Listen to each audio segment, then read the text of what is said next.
بسم الله الرحمن الرحيم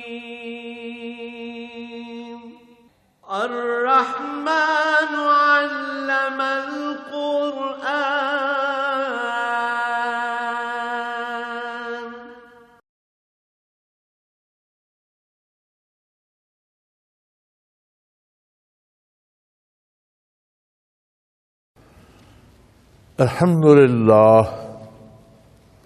الحمد لله رب العالمين والصلاة والسلام على حبيبه محمد وآله وصحبه أجمعين.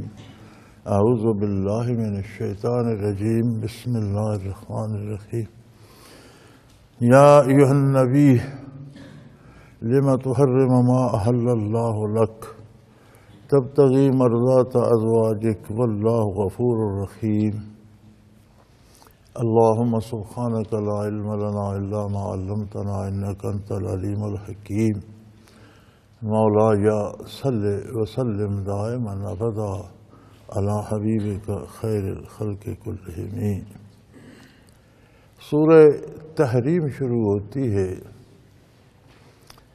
یہ بھی ان صورتوں میں ہے جو مدنی صورتیں شمار ہوتی ہیں، مدنی آیات طیبہ میں نازل ہوئیں.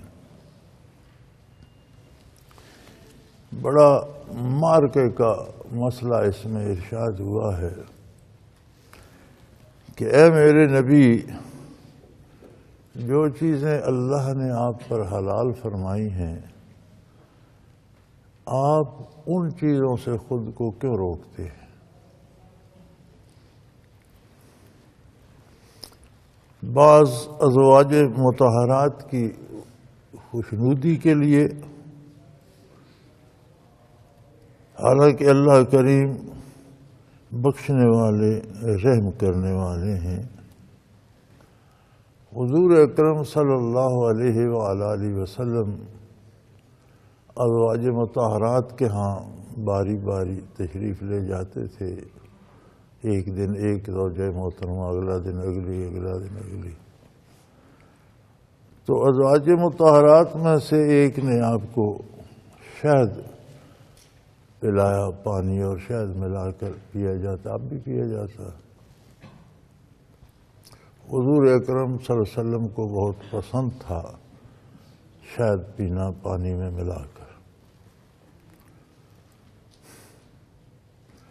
تو آپ کی پسند ہے، لہذا اس میں اللہ نے شفا بھی رکھی ہے اور آپ کی پسند بھی ہے.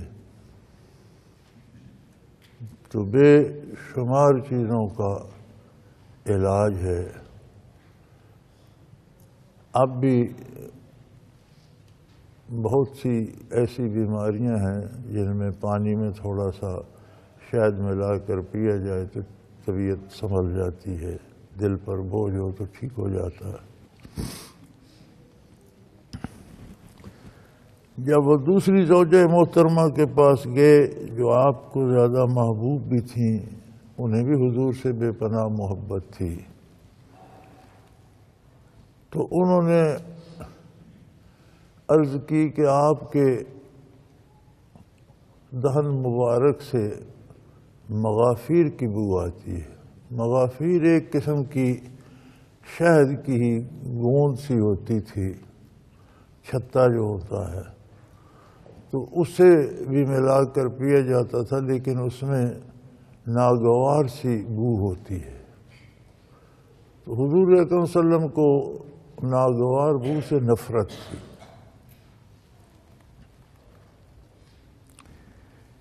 انہوں نے ایک دوسری زوجہ محترمہ سے بھی عرض کیا، اپنی ایک ساتھی سے کہا کہ جب حضور آپ کے پاس آئے تو آپ بھی کہنا کہ آپ نے مغافیر پیا ہے، اس کی بو آ رہی ہے. ایسا ہی ہوا. حضور کو بات سخت ناگوار گزری اور آپ نے فرمایا کہ میں آئندہ شاید نہیں پیا کروں.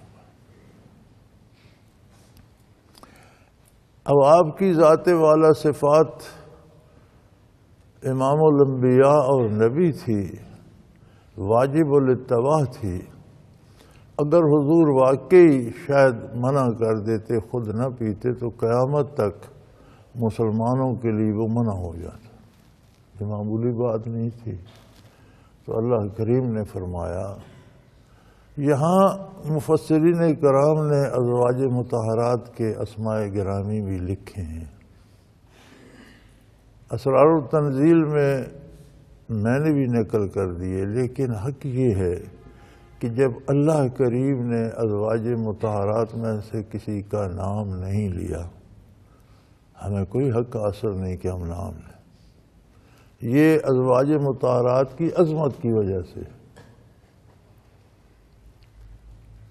ایک معمولی سی بات ہے، لیکن اس میں بھی آپ اشارتاً تو کہہ سکتے ہیں کہ ازواج مطہرات میں سے کسی نے ایسا کیا۔ نام نامی لینا، جب اللہ نے قرآن میں نام نہیں لیا تو مولوی، عالم، مفسر ہو، میں ہوں، آپ ہوں، ہمیں کیا حق حاصل ہے کہ ہم نام لیں؟ یہ عظمت کاشان نبوی ہے، آپ کی ازواج مطہرات ہی آپ کی آبرو ہیں، یہ معاملہ آبرو رسول کا ہے، لہذا یہاں جرت نہیں کرنی چاہیے۔ تو اسماء گرامی یہاں نہیں لینے چاہیے۔ مفسرین نے نقل کر دیے، ہم نے بھی کتابوں سے پڑھ کر، میں نے بھی اسرار التنزیل میں نقل کر دی، اللہ مجھے معاف فرمائے، یہ درست نہیں ہے۔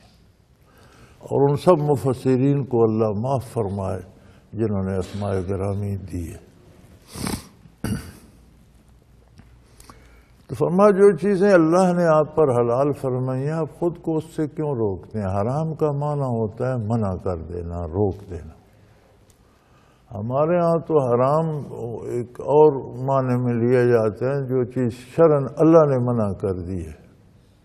اللہ کو تو حق ہے، وہ خالق ہے، مالک ہے، چیزوں میں اس نے خود تاثیر پیدا فرمائی، اور اس نے یہ آزمائش رکھی کہ یہ چیزیں دنیا میں ہیں، انہیں تم استعمال نہیں کر سکتے، یہ چیزیں ہیں، یہ سب تمہارے استعمال کی ہیں۔ جو استعمال سے روک دی گئی انہیں حرام کہا جاتا ہے۔ ایک اور بات ضمناً عرض کرتا چلوں کہ ہمارے ایک معروف مولانا صاحب ہیں، اب بھی سینٹ کے رکن ہیں، اسمبلی میں، سینٹ میں رہتے ہیں۔ تو انہیں ایک ٹی وی مذاکرے میں بلایا گیا اور ان سے یہ پوچھا گیا کہ قرآن میں شراب کہاں لکھا ہے کہ حرام ہے؟ اب حرام کا لفظ شراب پر نہیں آیا، تو وہ آئیں بائیں شائیں کرتے رہے، جواب نہیں دے پائے۔ میں نے سارا سنا، نہیں مزہ نہیں آیا، جواب نہیں ملا۔ حرام تو ہر چیز، اس چیز کو کہہ دیا جاتا ہے جس کا استعمال منع ہو۔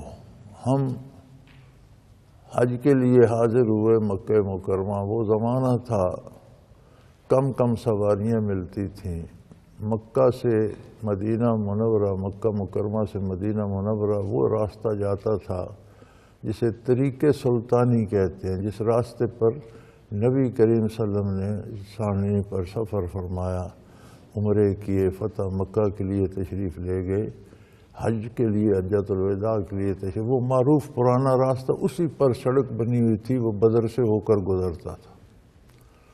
اس کے بعد ایک مین روڈ جدہ سے مدینہ منورہ کو بن گئی، مکہ مکرمہ سے ایک مین روڈ بن گئی، ہائی وے، جو اس راستے سے ہٹ کر ہے، تو اب لوگ اس سے جاتے ہیں۔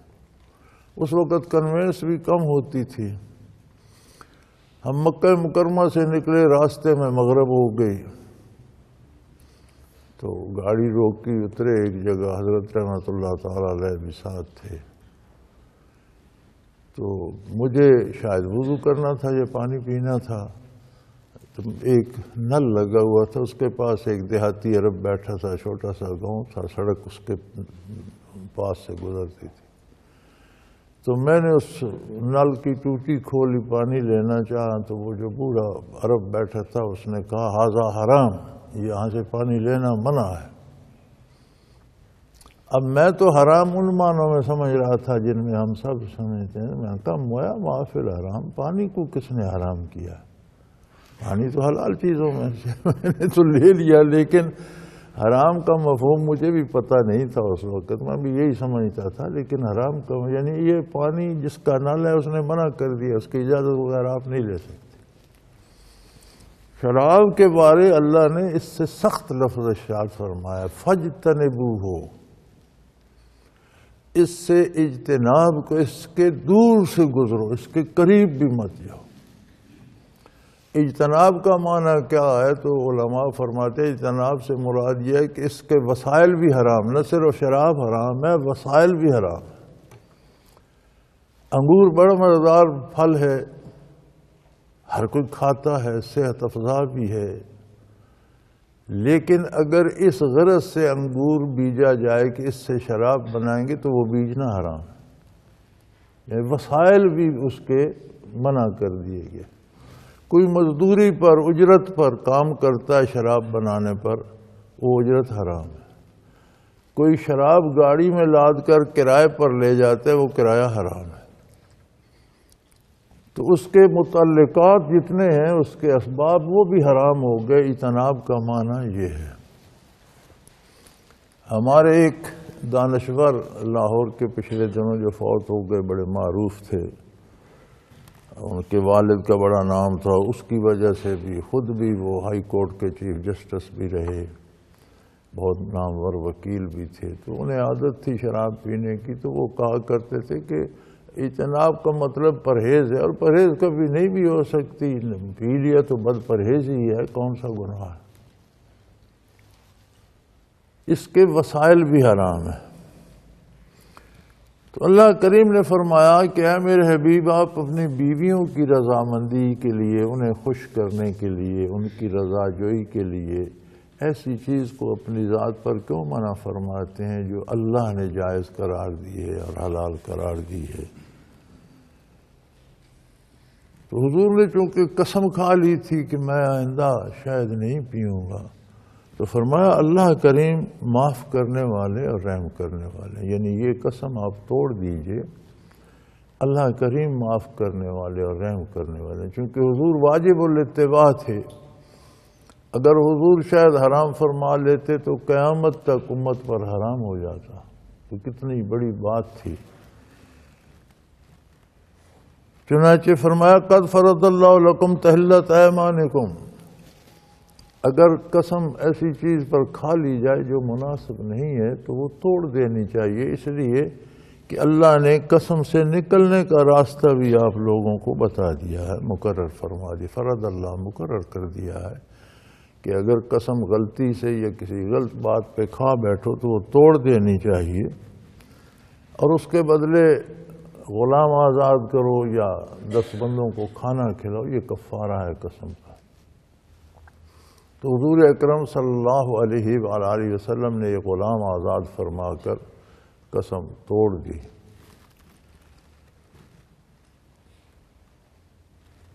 واللہ مولاکم وہو العلیم الحکیم، تمہارا مالک اللہ ہے، یعنی تمہاری زندگی کا مقصد اپنے مالک کی رضا جوئی ہے، اور تمہارا مالک اللہ ہے۔ کھانے پینے میں بھی اگر حرام کھاؤ گے تو تم اللہ کو ناراض کر رہے ہو، حلال کھاؤ گے تو اللہ کی رضا جوئی ہے، یعنی حرام کھانے میں تمہارا معاملہ اللہ سے براہ راست بگڑ رہا ہے۔ یہ جو کہ آسانی سے چوری چکاری رشوت سود کھا لیتے ہیں، انہیں یہ دیکھنا چاہیے کہ یہ نافرمانی کس کی کر رہے ہیں اور کس کے ساتھ دشمنی مول لے رہے ہیں۔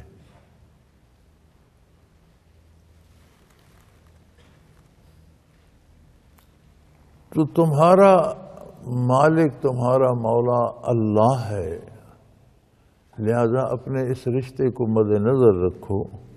وہو العلیم الحکیم، اور وہ ہر بات جانتا ہے، جو سوچتے ہو جو کرتے ہو سب اس کی ذات کے سامنے ہے، اور وہ حکمت والا ہے، تمہیں مہلت اور فرصت دے دیتا ہے، لیکن رشتے میں اور تعلق میں تو بال آ جاتا ہے۔ لہذا غذا کے معاملے میں بھی حلال اور طیب چیزیں استعمال کرنی چاہیے۔ ایک رواج ہو گیا ہے جی اسے یہ بیماری ہے، اسے شراب پلائیں تو یہ ٹھیک ہو جائے گا، حرام چیزوں میں شفا نہیں ہے، اور جن چیزوں میں شفا ہے وہ اللہ نے حرام نہیں کی۔ ہر حرام چیز صحت کے لیے بھی مضر ہے، مفید نہیں ہے۔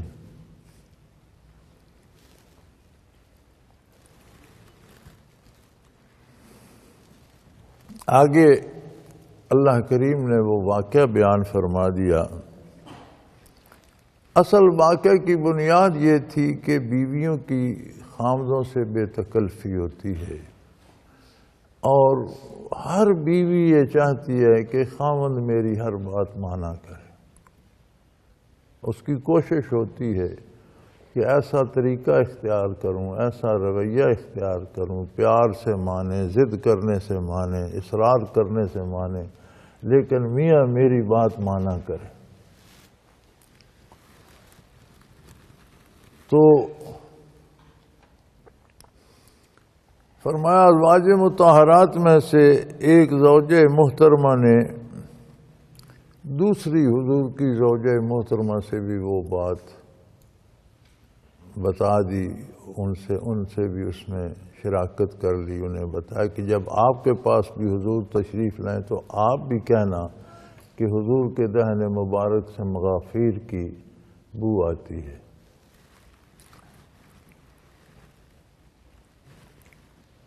اللہ کریم نے بذریعہ وحی سارا معاملہ حضور کو بتا دیا، اور اس پر بڑی گرفت فرمائی کہ آپ کا خامد صلی اللہ علیہ وسلم عام خامد نہیں ہے، یہ اللہ کے رسول ہیں اور واجب الاتباع ہیں۔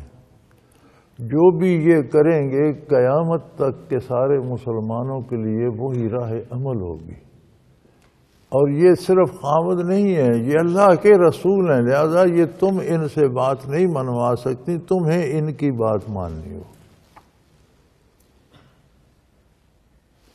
تو چونکہ ازواج مطہرات میں سے جس ہستی نے بھی کیا تھا، انہوں نے تو محبت میں پیار میں آ کے کیا تھا نا کہ میری بات مانا کریں، مجھ سے زیادہ محبت کریں، لیکن محبت رسول میں بھی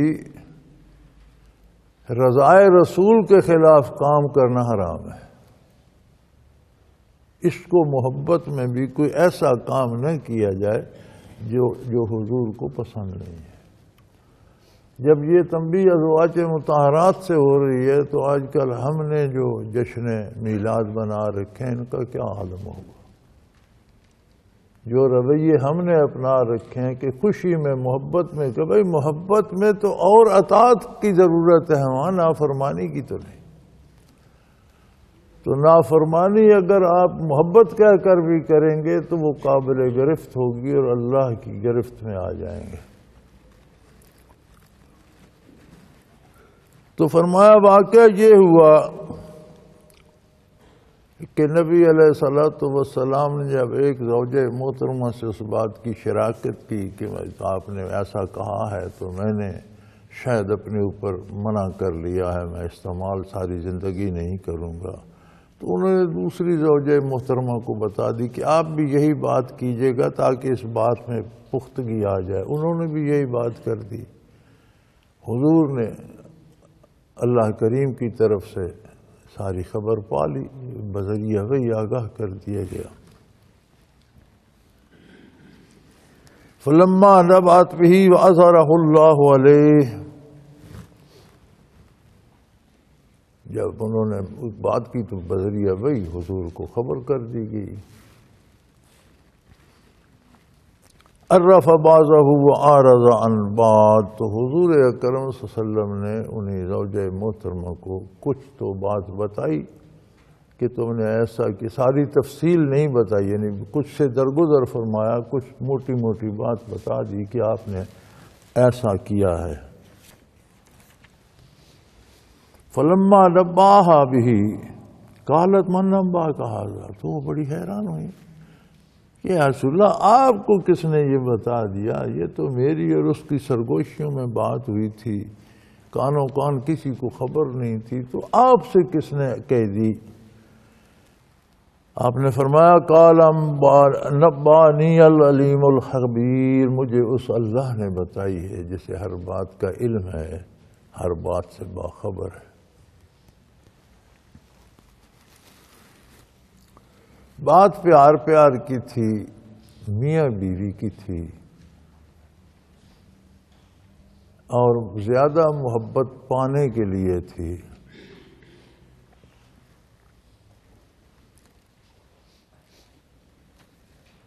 میرا ذاتی تجزیہ یہ ہے کہ ہم اگر محبت رسول میں غلطی بھی کرتے ہیں تو وہ درست نہیں ہے، غلط ہے، لیکن اگر واقعی محبت میں کی جائے تو اللہ اصلاح کا موقع دے دیتے۔ جیسے یہاں ازواج مطہرات نے پیار میں محبت میں کی، لیکن اللہ نے وہی بھیج کر اصلاح کر دی۔ یوسف علیہ السلام کے بھائیوں نے حضرت یوسف علیہ السلام کو کنویں میں پھینک دیا۔ وجہ کیا تھی؟ وجہ یہ تھی کہ یہ حضرت یعقوب علیہ السلام کو زیادہ محبوب ہیں، یہ نہیں ہوں گے تو وہ محبت ہمیں مل جائے گی۔ محبت پیغمبر میں ایک پیغمبر جو نہیں جانتے تھے کہ یہ بھی اللہ کے نبی ہیں، وہ قتل کرنے تک جا پہنچے، لیکن چونکہ وہ فعل محبت میں تھا تو اللہ نے انہیں توبہ کی توفیق دی۔ انہوں نے یعقوب علیہ السلام معافی مانگی، یوسف علیہ السلام سے معافی مانگی، اور شرف صحابیت سے 2 نبیوں کے صحابی ٹھہرے، یعقوب علیہ السلام کے بھی اور یوسف علیہ السلام کے۔ تو میں یہ سمجھتا ہوں کہ ہم جو یہ شور و غل کرتے ہیں اپنے نفس کو خوش کرنے کے لیے کرتے ہیں، محبت رسول میں ہوتا تو ہمیں اللہ توبہ کی توفیق دے دیتا۔ یہ محبت رسول نہیں ہے، ہمارے نفس کی خواہش ہے، اپنی شہرت کے لیے پیسے اڑاتے ہیں، خرچ کرتے ہیں، بارود گولے چلاتے ہیں، ڈھول تماشے مارتے ہیں۔ اگر محبت رسول میں ہوتے تو اللہ توبہ کی توفیق دے دیتے۔ محبت رسول کا یہ کمال ہے۔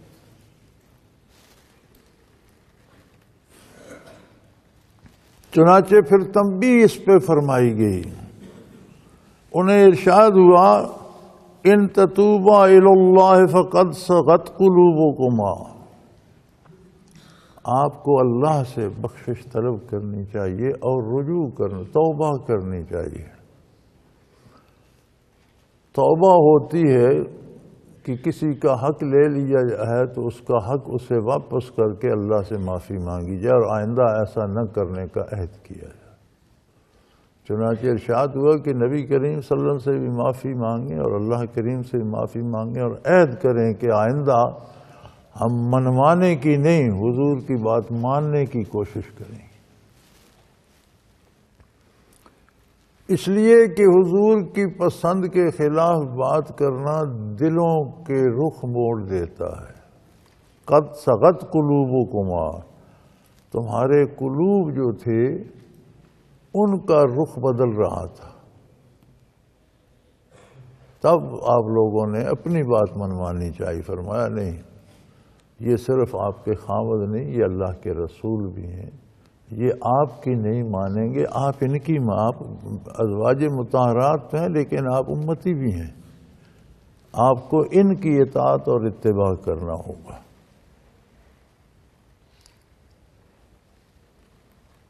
وَإِن تَظَاهَرَ عَلَيْهِ، اگر آپ اپنے اس رویے پہ قائم رہیں تو حضور کسی کے محتاج نہیں ہیں، اس لیے کہ فَإِنَّ اللَّهَ وَمَوْلَاهُ، یقیناً اللہ آپ کا مالک اور ساتھی ہے۔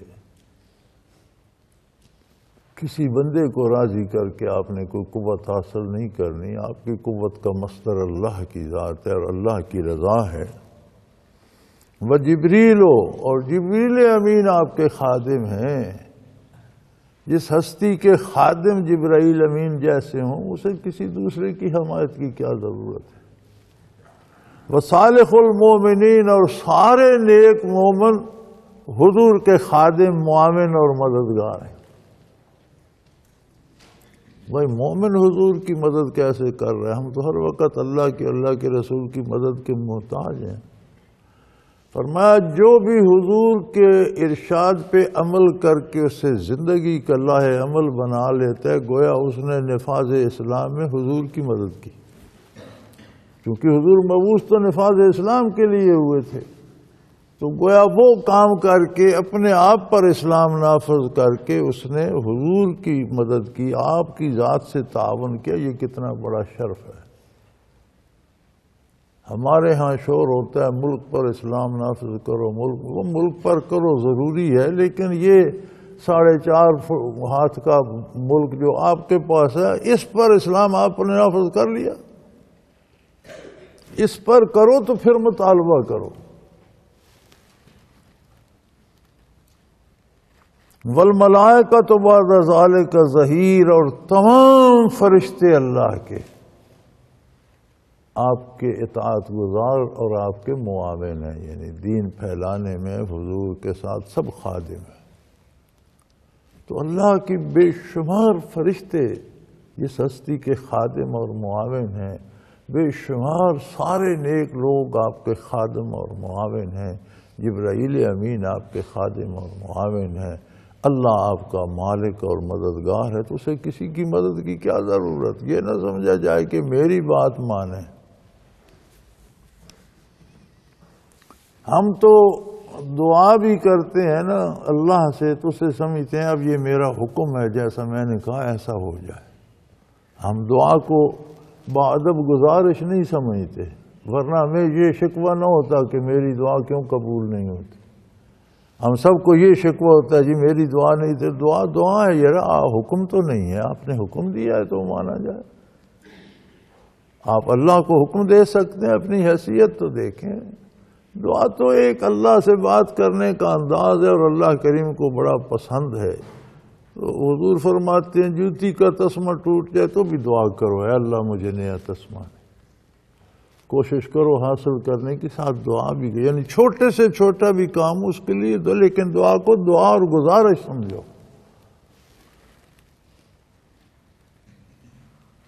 تو فرمایا آپ کا تو اللہ مالک ہے، جبریل امین جو فرشتوں کے تمام فرشتوں کے سردار ہیں وہ آپ کے خادم ہیں، سارے فرشتے آپ کے خادم اور معاون ہیں، سارے نیک لوگ جو قیامت تک آئیں گے وہ حضور کے معاون ہیں، اور بے شمار اللہ کے فرشتے سارے حضور کے خادم اور معاون ہیں۔ تو پھر آپ کو کسی 1 2 3 بندوں کی رضامندی کی کیا ضرورت ہے؟ اب اس بات کو اللہ نے اتنا بڑھایا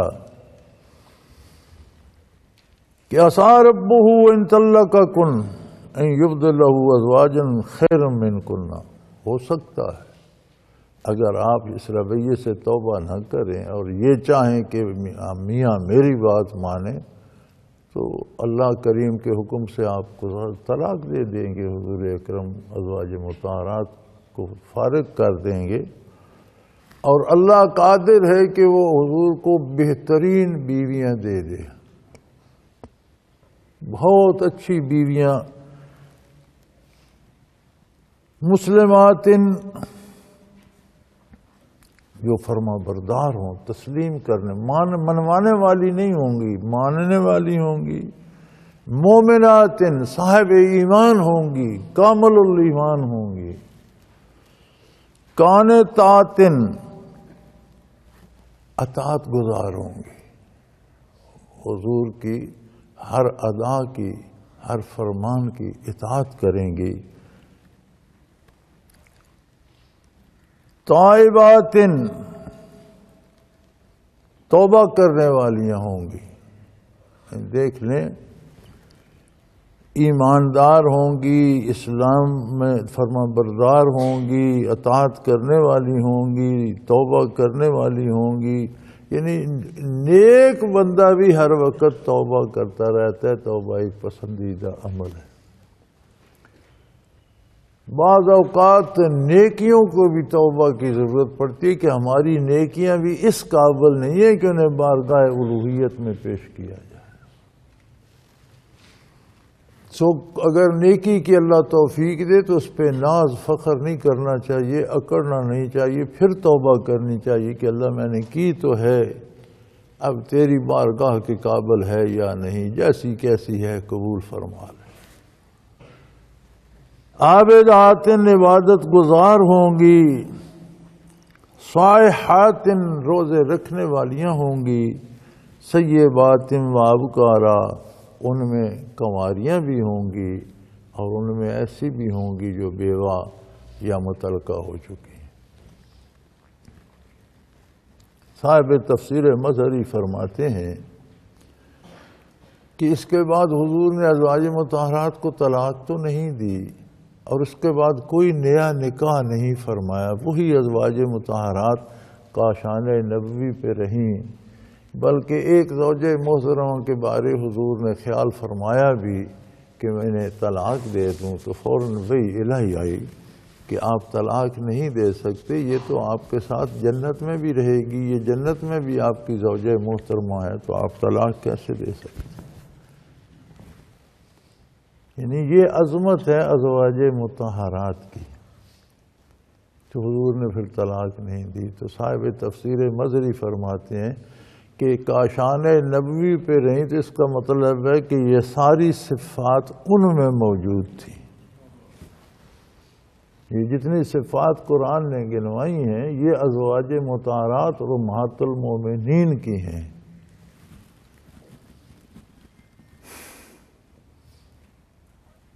بھی ہم نبی کی عزت تو کرتے ہیں، رسول اللہ صلی اللہ علیہ وسلم کا احترام کرتے ہیں، آپ کا نام محبت سے لیتے ہیں، ہر وقت آپ کو پکارنے کی کوشش کرتے ہیں، درود پڑھنے کی کوشش کرتے ہیں، نماز میں سلام بھی بھیجتے ہیں، صلات بھی بھیجتے ہیں، السلام علیکہ ایھا النبی سلام بھی کرتے ہیں، پھر درود شریف پڑھ کے صلات بھی بھیجتے ہیں۔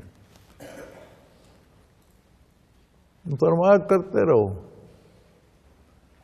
کہیں سے جہاں سے اتباع رسالت چھوٹ جائے گا ساری نیکیاں ضائع ہو جائیں گی، کچھ نہیں بچے گا پاس۔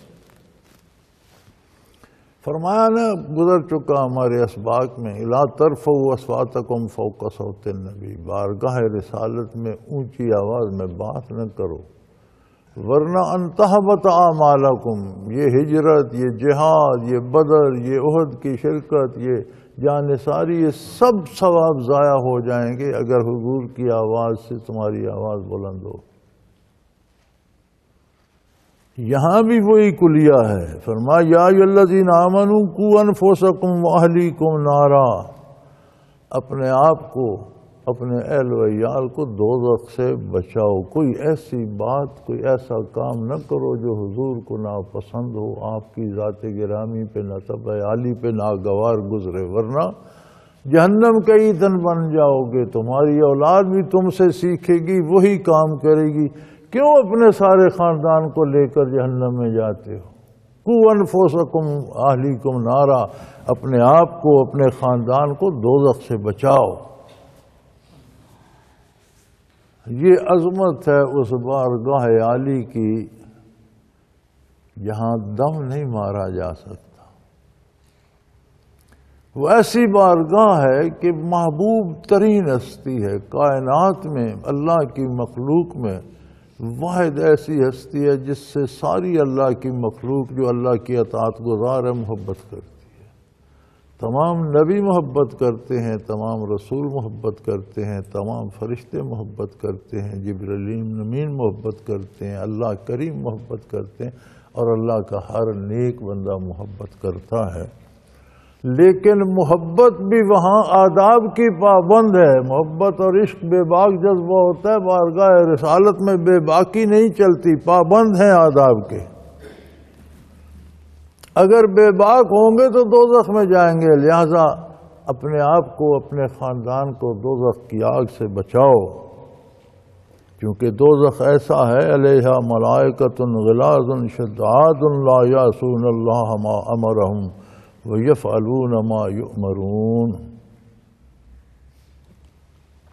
اس پر جو پہرے دار یا جو کاردار یا سزائیں دینے پر فرشتے مقرر ہیں، عذاب دینے پر جو فرشتے مقرر ہیں، غلاظ شداد، وہ بڑے کبے، سخت مزاج، غلاظ سخت طبیعت کے، شداد اور سخت گیر، وہ بڑے کبے ہیں، وہ کسی کا لحاظ نہیں کرتے، نہ منت سے ان کا دل پسیتا ہے، نہ روب سے انہیں کوئی ڈرا سکتا ہے۔ وہ بڑے تکڑے، بڑے سخت مزاج طبیعت کے، بڑے سخت، اور کبھی اللہ کی نافرمانی رائی برابر بھی نہیں کرتے۔ یفعلون ما یؤمرون، جو حکم ملتا ہے اس پر پورا پورا عمل کرتے ہیں۔ لہذا جس کی جو سزا من جانب مولہ مقرر ہوتی ہے اسے پوری پوری دیتے ہیں، کوئی رعایت نہیں کرتے کہ 100 کوڑا مارنا ہے تو 99 لگا دیں، نہیں 100 ہی ماریں گے، ذرا نرمی سے نہیں، جتنی سختی سے حکم ہے اتنی سے ماریں گے۔ جس آگ میں جلانے کا حکم ہے اس سے کم تر میں نہیں، اسی میں جلائیں گے۔ یعنی بڑے سخت مزاج، نہ منت سے ان کا دل پسیتا ہے، نہ کوئی ان پر روب ڈال سکتا ہے، نہ کوئی انہیں رشوت دے سکتا۔ تو جہنم میں کوئی چارہ نہیں چلے گا، لہذا خود کو، اپنے خاندان کو دوزخ کی آگ سے بچاؤ، کہ وہاں بڑے سخت مزاج اور تند خو فرشتے ہیں، کوئی رعایت نہیں کرتے، جو سزا ملتی ہے پوری پوری دیتے ہیں، اور وہی کام کرتے ہیں جس کا انہیں حکم دیا جاتا ہے، اس میں سرے منہ روح رعایت نہیں کرتے۔ وآخر دعوانا ان الحمدللہ رب العالمین۔ اللہ اللہ اللہ اللہ اللہ اللہ اللہ اللہ۔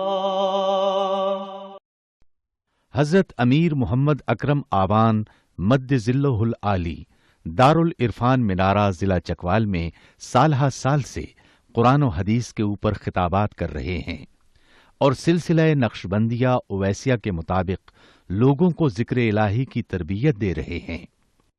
وہ قرآن پاک کی تفسیر ترتیب وار بیان کر رہے ہیں۔ تفسیر قرآن کو وہ موجودہ ملکی اور بین الاقوامی حالات کے مطابق بیان کرتے ہیں۔ موٹر وے سے کلر کہار کے انٹرچینج سے نکلتے ہوئے، کلر کہار کی جھیل سے ہوتے ہوئے، میانی، بوچھال اور نور پور سے گزرتے ہوئے دارالعرفان منارہ پہنچ سکتے ہیں۔ حضرت امیر محمد اکرم آوان نے بچیوں اور بچوں کی دینی اور دنیاوی تعلیم کے لیے سقارہ اکیڈمی کے نام سے ایک درسگاہ بھی قائم کی ہے، جس کا افتتاح ملک پاکستان کے صدر جنرل محمد ضیاء الحق نے اپنے دست مبارک سے کیا تھا۔ وہ تمام احباب جو اسلام کی طلب رکھتے ہیں ان سے گزارش ہے کہ دارالعرفان منارہ ضلع چکوال میں امیر محمد اکرم آوان صاحب کے خطابات سے مستفید ہوں۔ وہ ہر جمعے کو نماز سے پہلے بیان فرماتے ہیں۔ ہر ماہ کی پہلی اتوار کو ماہانہ اجتماع ہوتا ہے جس میں آپ خصوصی خطاب فرماتے ہیں اور پاکستان کے چاروں صوبوں سے احباب اس اجتماع میں شرکت کرتے ہیں۔ اس کے علاوہ یہاں سال میں 2 مرکزی اجتماعات بھی ہوتے ہیں، ایک رمضان المبارک میں اعتکاف کا اجتماع اور دوسرا جولائی اور اگست میں 40 دن کا اجتماع ہوتا ہے جس میں روحانی تربیت کی جاتی ہے۔